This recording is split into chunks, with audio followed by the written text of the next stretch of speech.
OK，开始吧。Welcome to the live China EVs and More podcast. We will open the room up at around the 40-minute mark to anyone who's keen to ask us any questions. So feel free to post them into X or YouTube.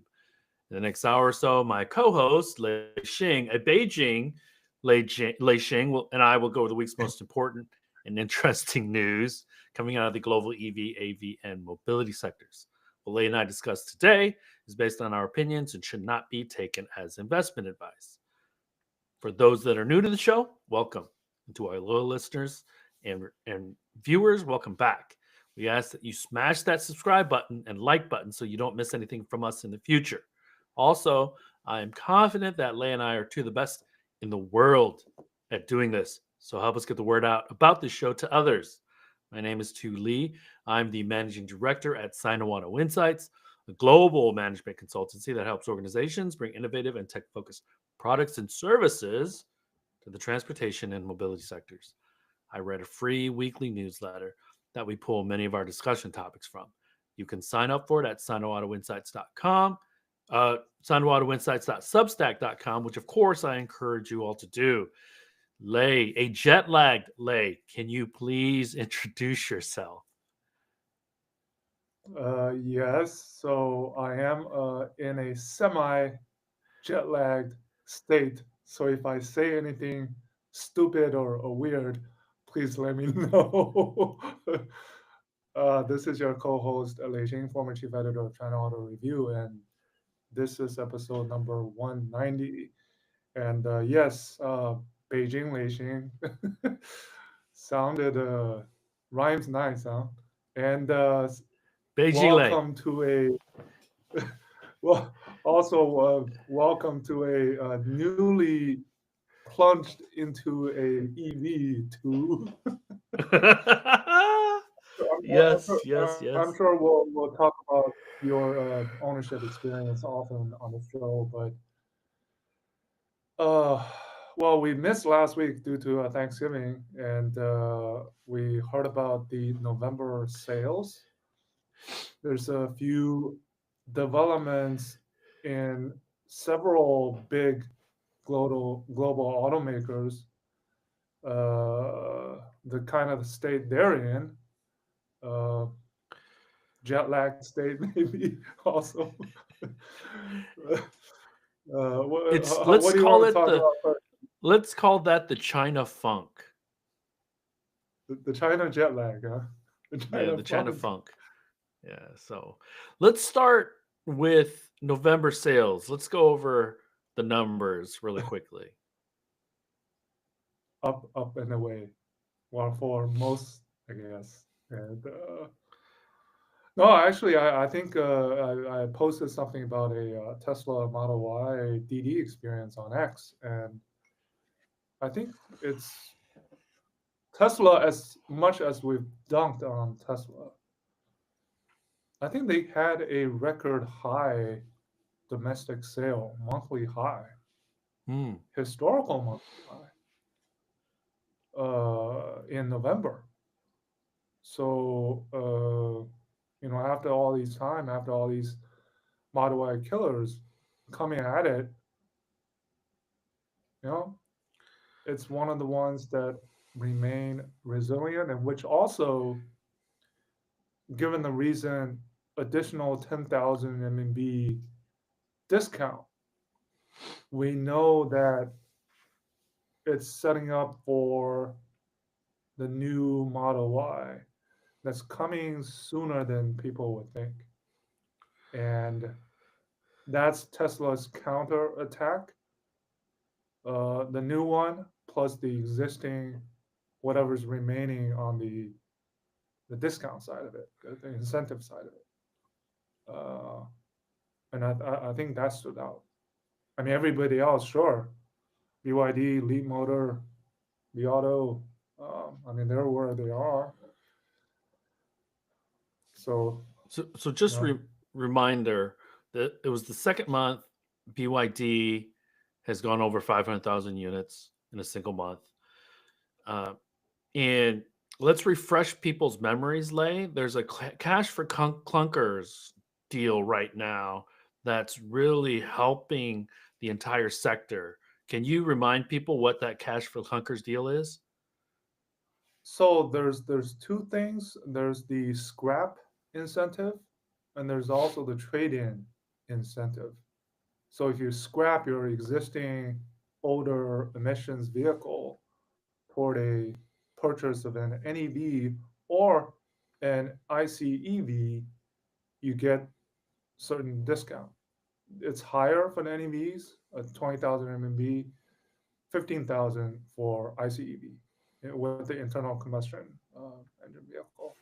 So the numbers that I've seen is that 2 million on both the scrap incentive and the trading incentive applications have been submitted.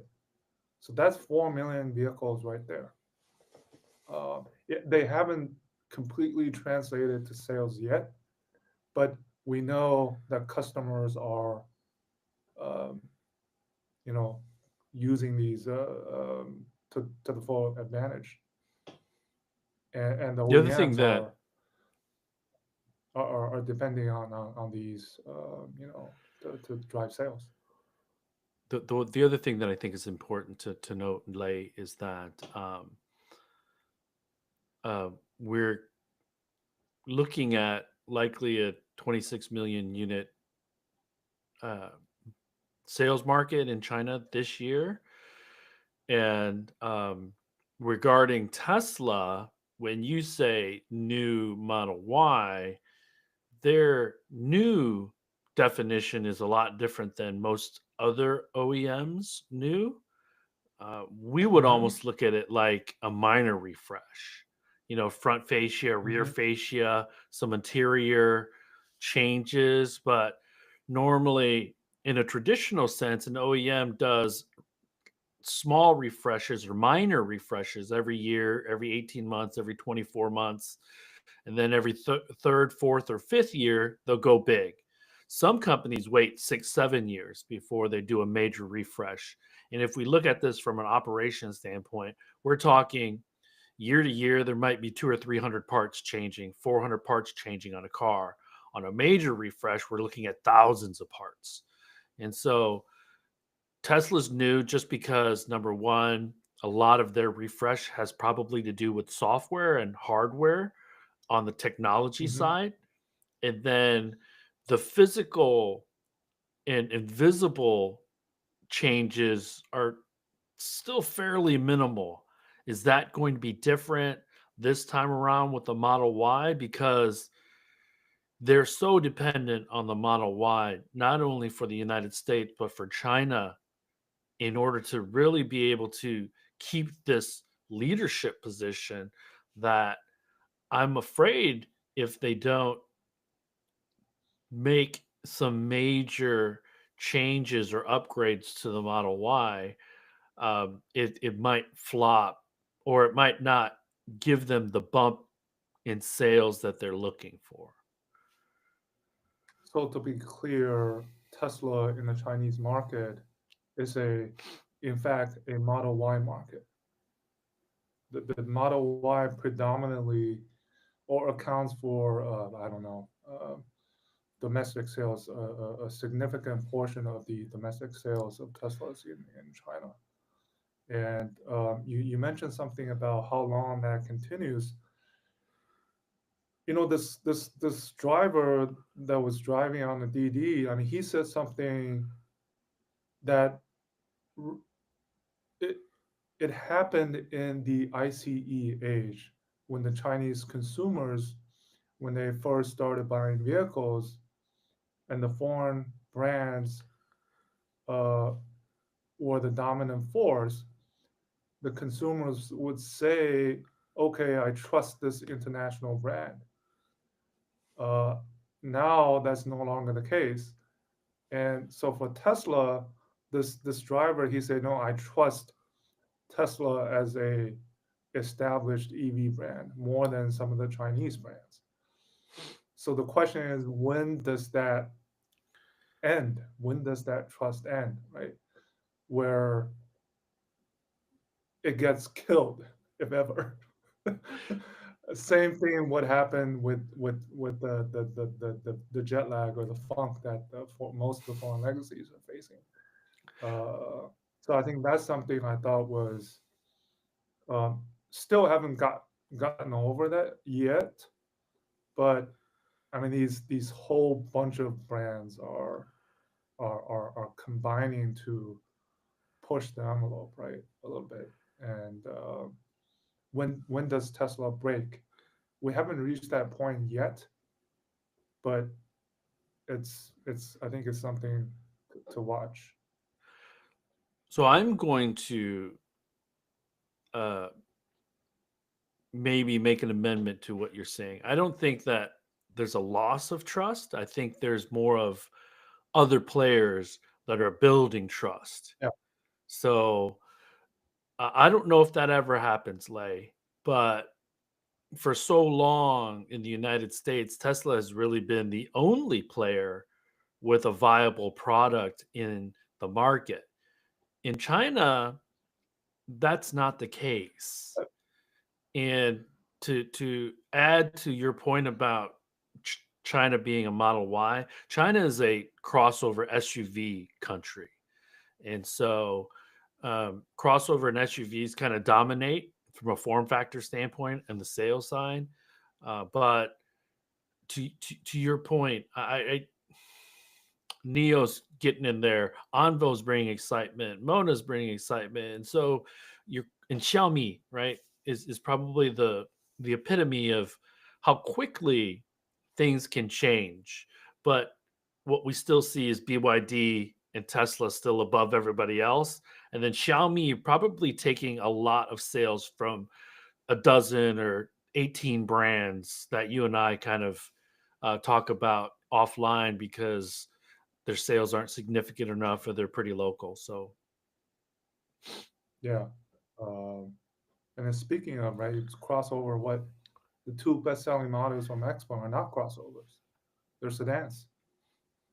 So there's I mean outliers. Li Auto is purely an SUV, E-Rev SUV brand for now, right? they're hoping And that a that little bit, mini yeah, mega will, because the mega at 800,000 RMB, I think is just kind of a non-factor. I mean, the sales they do sell, but not significantly. So yeah. And then something else that I think that stood out also is I think it's still a bit too early to talk about for Neo, since we mentioned Neo, their recent stretch of 20,000 a month. But if you peel the layers of the onion a little bit, Neo brand sales are actually going down, and that's been offset by the rising Onvo sales. So the question is there cannibalization going on? Well, the data says there are, but I think for Neo, you also have to balance if the management says we're willing to sacrifice sales for profitability, uh, then I think it's balancing that perspective. Uh, can you make the conclusion that they are cannibalizing each other? I I kind of hesitate, but the it's data says they are, right? it's unfortunate because if I'm Neo, if I'm Li Bin, I'm concerned. You know, I feel good about Onvo, but they shouldn't. They should both be growing, substantially. That's how I see it. Well, I mean, by in a couple of weeks, Neo will officially be a three brand group, right? And they have already communicated doubling of sales next year and reaching profitability in 2026. Those are two big burdens I think, on their shoulders, especially delivering against the promises that haven't worked exactly as planned for Neil. Uh, so you kind of look forward and see, man, fingers crossed, right? Because and other ones are catching up. Other ones are the competition is crazy. So we think about it, like they are in almost direct conflict with BYD, two of the three brands, anyways. And I don't know if I'm a Chinese EV maker, if I want to go head to head with BYD in the near future. I just think that BYD's product portfolio is so broad, and their pricing, let's say, band from 10,000, 9,000 USD all the way up to a million RMB or $150,000. Now, you might not like some of the vehicles in these price points, but they have them, and they have likely a PHEV version of them. Okay, and so the scale that they have advantage over most of the other automakers would cripple them. And let's also remind the audience that He Xiaopeng during AI Day, or was it the earnings? He said that there should be some EV companies that'll leave the market in 26, which implies to me that the price war, Xpeng is seeing the price war go all the way through 2025, which will continue to keep constant pressure on profitability for these emerging brands. And it's just not going to be very easy to create any breathing room. So, And case in point, Neta, just today the news came out that the CEO was kind of put into an advisor role, and the founder and the chairman of the company is now the CEO. hmm. Um, and they haven't communicated sales the last 2 months, and they seem to be becoming the next iWays, kind of focusing a little bit on The foreign international markets. markets, foreign markets, right? And this, I think, we will see more of these next year, uh, I think the big because difference lay between an iWays and a Neta is iWays is more European focused, Neta is more Southeast Asia focused. more, yeah, So yeah, yeah, and iWays is IPOing. This kind of half zombie or zombie like no, company, so right? so let's push rewind. iWays Yeah, will be IPOing and creating a European entity called Euro EV. Friend of yeah, China Auto, or friend of China EVs and more, uh, Alexander Kloza. closer, closer, yeah. He of our first guest, was he our first guest? I think, or second guest. One of the first, Uh, well, second, I think. he is going to become the CEO of Euro EV. So congratulations to him.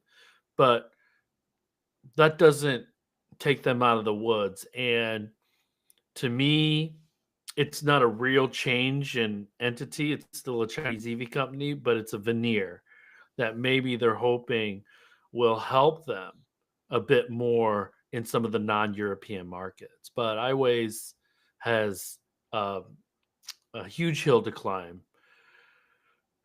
The turbulence from the Trump administration, the incoming Trump administration, is really, really, uh, let's say, altering attitudes and likely strategies in 25 and 26 for a lot of these EV companies that you and I track. So, Yeah, and then so basically this year, I mean, the numbers were it's pretty much what's going to happen. We can look a little bit forward to 2025, and some of the targets that have been communicated are pretty uh, eye-opening. So BYD, the one number I've seen, 5.5 million in 2025. They are already the first 10 Oh. months of this year. They are the number 5 brand globally. Number 5 Outselling brand. Ford. Yeah. Just behind Volkswagen, Toyota, and I think two others. I forget. Li Auto, 700,000 units. They will do 500,000 this year. Leap Motor, they want to double to 500,000 in 2025. They already did 250,000 in the first 11 months, which is their annual target. Xpeng, And you remember, let can. me stop you there, Lei. Leap Motor and Xpeng, who you had just mentioned, they're going to have a secondary revenue stream from licensing. In Leap Motor's case, to Oh, Stellantis, Xpeng sure. to Volkswagen. So there's going to be some good news for them on other dimensions outside of vehicle sales. So please continue. Yeah, and then Xiaomi, the prospects of even tripling sales. Okay, I just saw that 360,000 units could be something, but their capacity will not allow them to do that. Their current capacity is 250,000 units. Right. Uh, but their second plant is supposed to come online toward the middle of next year. How does that help? I don't know, but these numbers are from these, at least the strong players, leaders, are pretty ambitious. Um, And they're not and then you all have or they're not all going to be achieved. So no let's not assume that they're all going to hit these numbers. Neil's doubling sales, uh, and then in November, the rest of these other brands, quite a few of them also set records. But we know if September and October is the golden and the silver, then this year, I don't know, November will be the platinum and December the titanium. Because we know December is going to be all-time highs. Oh, it could Uh, be. I don't know, man. Um, because like BYD could get to yeah, 700,000 units in December, no? 600, uh, 700,000, 650? I don't know. Well, 500,000 a month for 3 months, straight months, is uh, Well, I mean that's 1 week shortened month. They got to half a yeah, million in October. yeah, So, yeah, but yeah. And so speaking like just a little bit of perspective, right? 500,000, so a Q4 of 1.5 million is more than what China sold in all of 2020 NEVs. they didn't Just get 4 years they ago. didn't get to 1.5 million until 21, 3.5, Yeah. 22, 6.5, 23. No. So, We're late by um, 1 year. yeah. I'm late by 1 year. Late by So, 1 year. Yeah. yeah. So just phenomenal the kind of the numbers that we're seeing. Yeah, Uh, yeah. And and so, I all think right, I man, think let's move BYD. on. Oh, no, just one more thing on BYD. I Okay. think also recently we should mention that they're right now public enemy number one because of their recent letter that was sent to a supplier, the 10% requiring the supplier to cut 10% cost. Um, that was in the kind of the industry debate over the last few days, and it wasn't I guess the media or some it wasn't taken that well. The way that I think that letter was revealed, the tone of that letter toward the supplier, and then that supplier actually replied back saying, "We're not going to do it. We can't do it. It's not." I think it goes to the point of um, being ethical taking out of enough. their rice bowl. Yeah, yeah. So I think that was something that's I think bad publicity for BYD a little bit, and that's the thing that when you're on top, you have the bullseye, right? Let And me stop you there, uh, Lei. Can you explain to people what we're referring to as the rice bowl? well, the you're talking about the Tiafanman, right? Or Sure, sure, the sure. Iron Yes. Bowl. Maybe you're referring to Yep. the Iron Bowl, right? It's the Iron Bowl. livelihood. So Yeah, it's the livelihood of a company or individual. Uh, and right, expectation that you work for this company all your life, right? That's uh, and so I think it's dogging BYD a little bit from a publicity standpoint. Um, yeah, and and let me add to that you know, with my sourcing perspective. These letters aren't unusual. Normally, when a everybody new does it. fiscal, yes, exactly. And normally, when a new fiscal year starts or a new contract starts for a component or a part, there will normally be a curve, cost down curve, meaning that if I pay $5 for a part in 6 months, I get a 5% break. In 10 months, I get another 5% break or 2% break or 3% break. So these these suppliers normally don't get the advantage of, because remember, what they're trying to do is recruit their capital costs for the new component, the tooling costs, and things like that. And then they start making money. And so the OEMs will normally give an inch at the start of a new component's production, but then there's a cost down in the contract that states in the contract. But there are hurdles that the OEM, if I order 10,000 a month, you know, for the next 6 months, then you're going to give me 1% back or 2% back. So these things aren't Mhm. unusual. But yes, to make it so public and to specify that this was a BYD letter, because it's a low margin business. The unfortunate thing is that these suppliers, and in China, they're to the extreme.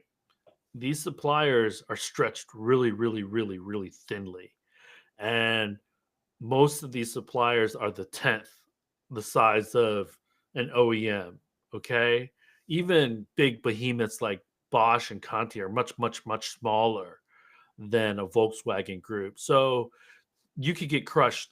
I'll give you another quick example, Lei. There's a lot of language in the contract that says if you shut my factory down because the component that I'm buying from you has a quality issue, you can't ship for any reason, I have the right to charge you for every minute my factory is down. Now, if you Mhm. shut a factory down for 1, 2, 3 days, that's millions and tens of millions of dollars. And if they really, really wanted to charge these suppliers that money, these suppliers would instantly go out of business. And so these are the kind of pressure, this is the kind of pressure that suppliers are under constantly from OEMs. And could you imagine, Lei, because we're going to segue to a discussion about GM in China and Sure, Stellantis's sure. new move. So, what are your thoughts on this $5 billion reconciliation that GM is making for the China market? Well, it shines a light onto the kind of the tough environment they're in and what they need to do to to to to, to be profitable. And you know, and the interesting thing is, we've just recently saw this has to do with the Chinese partner SAIC Motor, and recently Volkswagen just extended the joint venture of SAIC Volkswagen by 10 years, right? Yep. And the Shanghai GM joint venture, the current contract ends in 2027, so roughly 2 years away. And we have not seen that willingness or uh, to uh, extend it, or we don't see that dynamics. But obviously, Volkswagen is much more. Uh, they have more skin in the game in the Chinese market. It's kind of a contract, but it just shows you. And Volkswagen, right? They've already communicated they're selling the Xinjiang Stop plant. there. So Like these, it's yeah, not just that Volkswagen has more to lose in the China market. It's also because the European market for them is not going great. GM is actually doing pretty well in the United States. So big yeah, differences they're there. okay. Yeah. But just, I mean, the from a volume and from a market perspective, right? We look at these vehicles that the GM brands are putting out onto the market these days. I think the GLA really is the only one that's pretty relevant. The other ones, they're offering steep discounts. Oh, steep. 限时一口价, right? 限时一口价, which means limited time, uh, one price, the discount you get on the Cadillac, on the Buick, on the Envision, right? On the Envision Plus, on some of their EV models. And Chevrolet is becoming more and more irrelevant. Uh, and I won't be surprised if they do announce that Chevrolet is out, and maybe focus a Chevrolet little bit on, effectively sells exclusively in the lower tier cities. There's just not many yeah, Chevrolets, new ones that you'll see in a Shanghai or a Beijing. Full stop. yeah. So I mean, so I think actually GM has carried what Mary Barr has mentioned quite a few times on earnings calls, is the right size, right? I think that's where I think she probably used right size, and I think that's what needs to be done. Need to be done. There's no other way, and same as what Volkswagen is facing in Germany right now. I mean, Arno Antelis, he just said we have to close plants. There's no other choice, and that talk will continue on to next week, right? I think there was a mini strike, uh, all thanks to China. I Well, the best thing guess. that happened, I think, to GM and Stellantis together is that they had these bad news announcements very close to each other, so the media couldn't focus Yeah, on one thing. yeah, yeah. So, my thoughts on the GM uh, $5 billion write down. They were only a few years away from 3.5 million unit sales, I think, in China LA, close to 3.5 million. The Shanghai Um, GM, I remember, was close to 2 million at a certain point. That one joint venture, right? And then the SAIC GM Wuling was another, at least 1.5 million, right. right? That's the bulk GM sales, 3.5, So 4 million. Now it's cut in it half. So it basically, it it just like my point is that it shouldn't be lost that Volkswagen and GM within this last decade, meaning the last 10 years, they were producing and they were operating from a position of strength in the China market. And I'm saying uh, in 2014, you wouldn't have been the CEOs couldn't have been more positive about the China market. And it goes to show, even with COVID almost erasing 2 years, that the China market is lightning fast, and now we're looking at, I don't know if GM could get, and the other thing that's really important is that China is an export market for General Motors.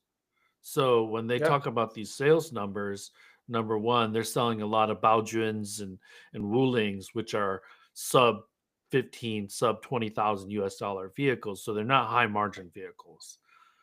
And some of those vehicles, from a production standpoint, in order to save the factories, those get exported.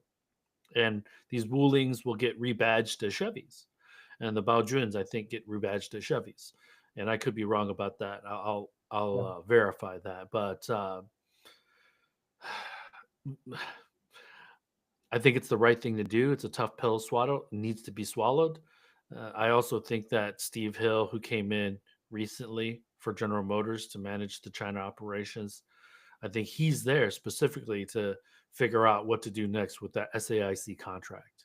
Okay. And you and I have friends still at Shanghai GM, at GM, and we know they're under a lot of pressure. Um, and I think they feel a bit helpless because they know they're kind of in an in between period from products that aren't very competitive in the market to trying to get to where some of these newer products 2 or 3 years out can actually compete without huge incentives. And Volkswagen's the same way. And so the the fact that the Trump administration is coming in just adds to the complexity because now the US market, where GM is looking like they have a decent lineup of EVs, could really now be another area of uncertainty that's going to be likely actually because the $7,500 incentive is likely going to go away. A lot of the tax breaks for these battery factories that GM has partnered with LG, they might go away. And so I guess because I'm so close to GM, and you know this, Lay, I'm still very fearful, and I think what that $5 billion write down, all that says is it just quantifies how yeah. dire their situation is because you and I have talked about it forever. And so you and I being Americans, we just track the US companies a little bit closer, you know. And then luckily, because we were in Beijing, we also tracked the European companies closely because we talked to those guys when we were living there on a daily basis. And so it's just a challenging time for the legacies. And I hope that they can make the tough decisions like they're trying to do now. Okay. And I hope it's not too late. So let's also move over to Stellantis. So, what do you think? Let me ask you this. You're Russell Reynolds, you're a recruitment firm. No, you're Stellantis, and you contact one of the high level McKinsey type recruitment firms. I need a new CEO. These are the characteristics, and specifically, I want this CEO to have a focus on the China market. What does the CEO, what experience and what knowledge does the CEO need, man? I'm throwing this out there to you. It's a tough question. If it was up to me, I would have recruited Jose Munoz from Hyundai. But he's now the global CEO of Hyundai. So I thought he would have been a kind of interesting person because he has a China experience, he has a North America experience. But now I guess Stellantis is looking within uh, for their next CEO. I think Antonio I Filosa saw a short is list. a We yeah saw the North potential new America. CEO, Yeah, Filosa. yeah. So Filosa, yeah. But I mean, uh, I think that really the North America, what happened there, did Carlos Tavares in the strategic paths that were taken on some of the brands were, I mean, right? They got way Uh, too greedy in the U.S. market, yeah, way too yeah, greedy. yeah, yeah. And And we so, saw so that. We saw that at the LA Auto Show with Jeep. You know, that, that yeah. I do you think so? By saying that you wanted Jose Munoz, you're saying that they still need an executive with a lot of automotive experience. Is that right? I don't know if Yeah, yeah. that's.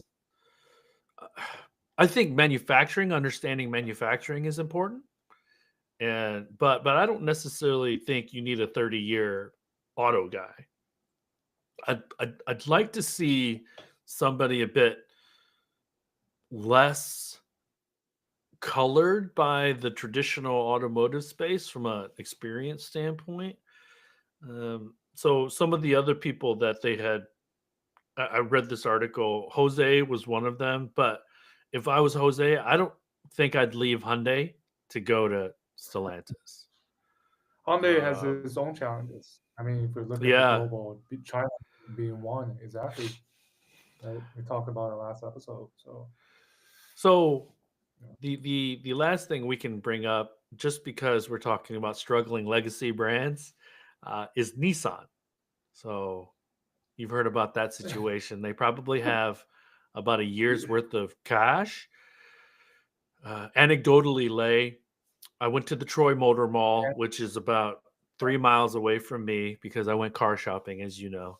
And next to the Hyundai dealership, there was the Infinity dealership, and it's closed now. So for those that are wondering, Nissan owns Infinity, and they're in dire straits. I spoke with a couple of Japan market experts, including Norihiko Shirozu. We were just texting back and forth. He doesn't see the Japanese government bailing Nissan out. He thinks that Honda, the Japanese government, might try to talk to Honda. And so for those that don't know who Norihiko Shirozu is, just Google him. He writes for Reuters, and he is probably one of the most well-connected journalists in the world. And then Yeah. uh, I also talked to my other friend who worked at Nissan for quite some time, and he doesn't see the government bailing them out either. So, but remember, Lay, Yeah. when I said that the one of the technology companies could buy into the automotive sector because there could be a struggling brand with decent manufacturing footprint around the world. Here we go. Is a technology company in play? That's a highly unlikely at this point, but if I'm Google, if I'm Amazon, I have to be looking at this. I have to be looking at this. So Yeah, interesting. So the Nissan CEO, current CEO, what's his name? Makoto. If I yeah, get his name I'm not correct, he sure. was the former chairman of Nissan China. I think right before the pandemic, right around the Nissan, the Gone saga days. I think he was pushed up to be the global CEO, right? And now I think the Japanese, they have their own problem in the Chinese market. They're relatively better, I think, than the Americans. But when we talk about traditionally the Japanese, we talk about the Japanese big three. Now that landscape is going to change quite a lot, I think, in the coming months. Uh, Nissan already has that alliance, complicated alliance that's been shifting a little bit over the recent years. And now with Honda in the picture and Toyota, really the big one, it's no longer kind of the big three, maybe two and a half, two. And Honda itself, they're launching that Sony Honda Mobility Yep. EV next year or in 2026 in North America, a Fila, right? Uh, and Honda actually is doing pretty well on the EV front in the US with the Prologue. Not the same can be said in the Chinese market. They have this brand, which is weird. Um, uh, and So yeah, suffice it to say that we've listed out Volkswagen Group, we've listed out GM, Nissan, Hyundai, all struggling in the China market, the largest passenger vehicle market in the world. Um, I can't think of in the last 5 seconds that I'm kind of trying to reflect. I can't think of a legacy automaker that I can give kudos to right now, doing well in the China market. Can you think of any? well, Mercedes, they're really trying really hard. I hear they're launching their own version of the vision only end to end on autonomous driving part. L4, L4. No, just uh, L2 plus plus. L2 plus. Next year, Sorry. next Yeah, year yeah. in China, possibly with Momenta involved. I think that was recently in the news on their Yeah, I new posted CLA. that. So yeah, it's really pushing the envelope on that front. I think more so than any other foreign automakers in China. Uh, But but other than that, here's the thing, Lei, and I'm singing to the choir here. Level 2 plus is an opening bid. That's a qualifier. It's not something that makes your vehicle or your product stand out in the China market. well, you have to do You're it, just playing right? catch up. You're just playing catch up. Yeah. So And so what's going on with Tesla, the version 13.2 is you press that button on the screen, then supposedly it's a parking space to parking space NOA, which is quite a few of the smart EV brands in China is pushing out by the end of this year. Uh, but Tesla is in China nowhere close to be offering that type of capability. well, they haven't been approved. And right, so that's another thing to watch next year is when does that approval come, if at all? And will there be any restrictions? Right, right. And a couple things really quickly. I talked about in detail one of the stories that I'd heard about GAC FCA in my newsletter when GAC had heard that Tavares got hired to run the new company Stellantis. So if you're interested in reading that story, jump on the newsletter. Uber, WeRide announced a partnership, and they're launching vehicles in the UAE. I think that's notable, and I think it's one of the largest in the world. I think the fleets, robotaxi fleets, I believe. And our friend Jia Wei posted in CNAV Post. I tried to stand it up because I think it's actually a pretty important announcement that won't resonate for several years, but it's important because it's a Chinese company and a U.S. company working together in outside of the U.S. and outside of China. So Uber is really leaning into a lot of that stuff, and I think they feel the need to do that because Waymo has been in the news a lot lately. You and I got to ride in that Waymo. We were both pretty impressed, and they're going to be launching in Miami. Waymo is going to be launching in Miami, so I think that's another important note.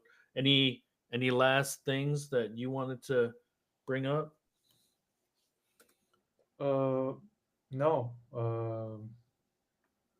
Home stretch, mad dash, and Oh, so it- let me tell you about my new car.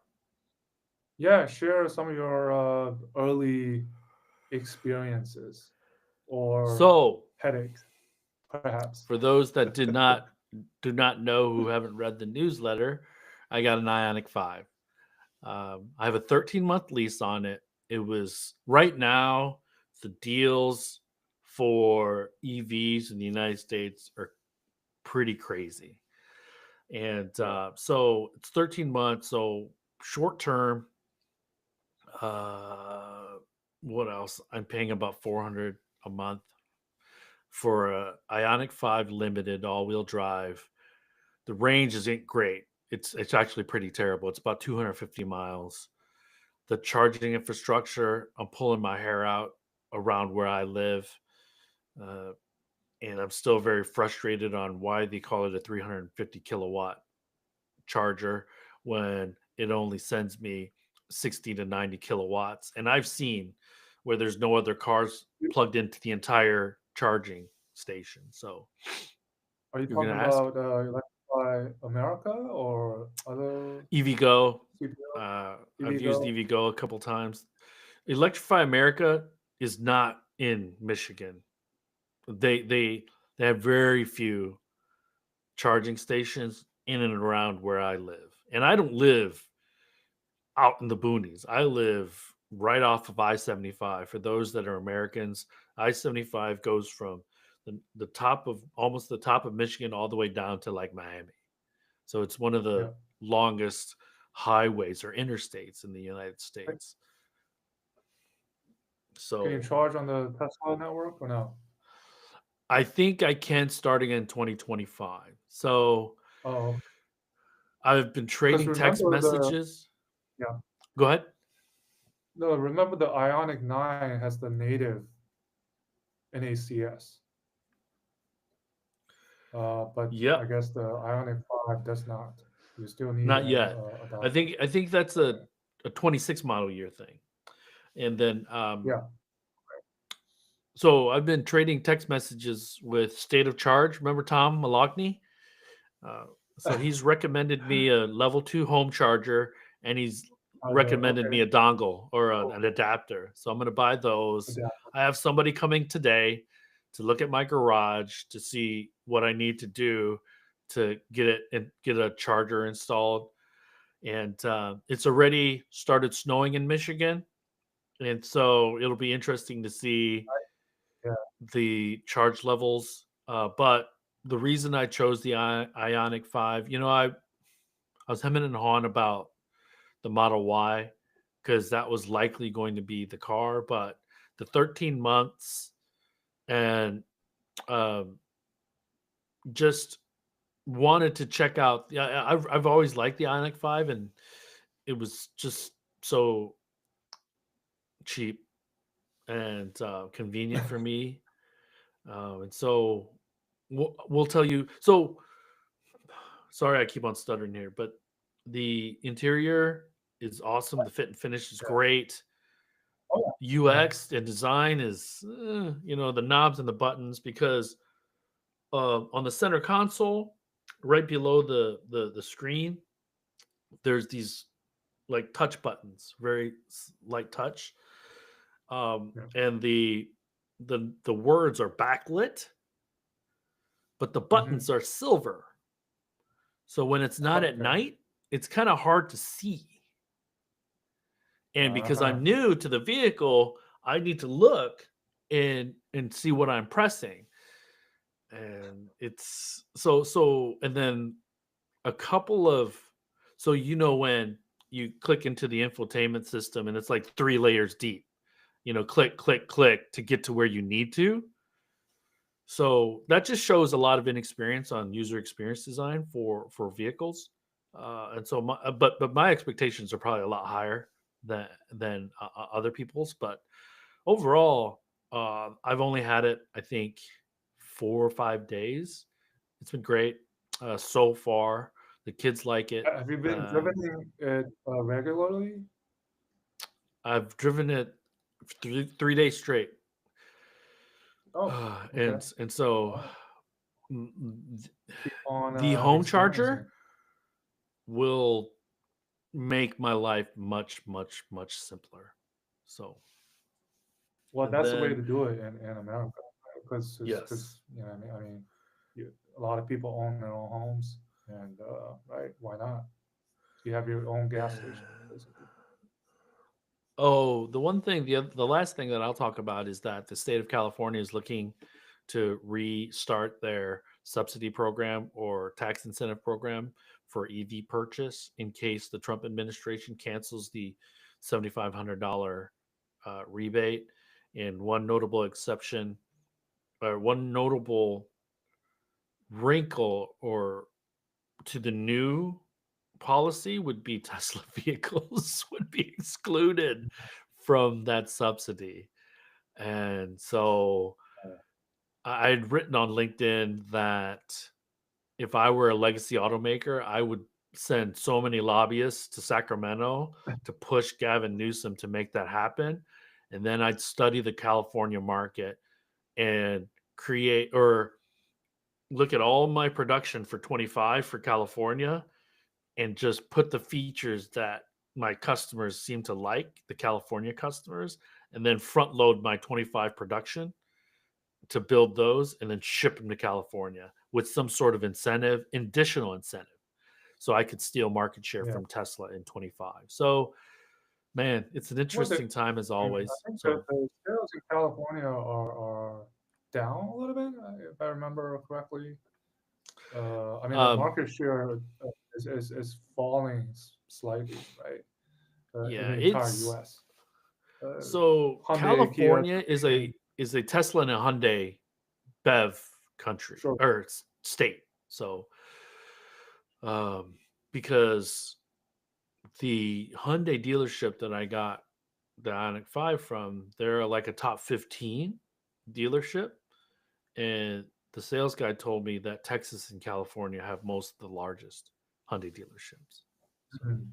Mhm. so hey, man, Cool. I know. Oh, okay. When's the first 300-mile road trip in the Ioniq 5? So that was a quick Fair question. enough. Well, Fair enough. Mike, man, I don't even know if that's possible. So We I should think do a I'd have to trip in buy the a U.S. 27 or 28 Ioniq 5, not the current 25 I have, or 24 that I have. So, oh Yeah. man, great question though.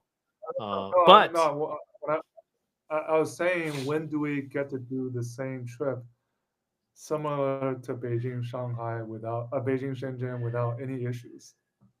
oh, When so do we get to that point in the U.S., right? and what car? So you What and I car? should figure that That's our out and try problem. to maybe in March, April, where, well, you and I will be Uh, still have kids in school, but maybe summertime we can figure that out. Because yeah, I'd like to do an American trip with you, Lay. So, yeah. That'll be interesting. Uh, and dude, I know you're so, jet lagged, so let's actually, close I'm out. good now. Earlier in the evening, I had to take a nap because I've been running around yesterday and today, pretty much like taking care of paperwork. Um, Okay, so cool, man. once you rest, sit down, it hits you. The jet lag hits you. Oh, you And can't. but I'll just Yeah. end by saying this is my fourth time coming back this year, and every time that you and I think I can speak for you as well. There seems to be something new to be learned about the market, and I mean, for as long as we have looked at observed the market and what we're doing, you think you're an expert. You're not. Uh, right? I think you're grounded, and the opportunity to kind of be back and see things. There's always something new that you learn, and So I think I just want to, put that out that I, e- I don't want to use, I don't think we're experts. We're just enthusiasts. And with our past experience, I think looking at the market, what's happening going into 2025, this bloodbath, right? What's causing the actions being taken? What we talked about on this episode is the result of that bloodbath. Yeah. And not everything has even really shaken out yet. We'll still see a lot of that shakeout happen in 25. And with so early prediction, 2025 is the year of the PHEV and the EREV. So um yeah, and I will toot our own horn for 30 seconds if you let me. I think Sure. first, anytime, and this has to deal with geopolitics, this has to deal with the economy, this has to deal with everything. Any so-called, if they call themselves a China expert, run away. I think we're the closest that you could get to China automotive experts, but like you said, I try not to. I don't call myself an expert. I call myself very knowledgeable, and I think you're very knowledgeable. But I just don't. I just don't trust people that generally call themselves China experts, because first of all, I need to look at their passport stamps. And then second of all, it's like, okay, where are you getting this information from if you're not actually on the ground? And that's the benefit of Yeah. being on the ground. Do you even have a WeChat account, a Chinese WeChat account, or do you have an American or, a Western WeChat account? Because even that matters, right? So, anyways, man, I'm jumping on my soapbox. Hey, And something new. One last thing that I didn't know I could do was using my bank app to take out cash at an ooh, ATM. I didn't your know what because I app? didn't have the cards. Your bank Physical app? cards. Yeah, Oh, you just scan the ATM, the code on the ATM, and you can take out cash without you're the physical Chinese or card. you're Western? My Chinese. Oh, okay. Maybe. Okay. Well, that makes sense. Yeah. Maybe So, that has been going on, but you never use cash. I had to use cash, so well, for what? What that did was a you new use? experience. Now it's for the notarial service. Uh, Yeah, it needed to be 没有 either cash or card.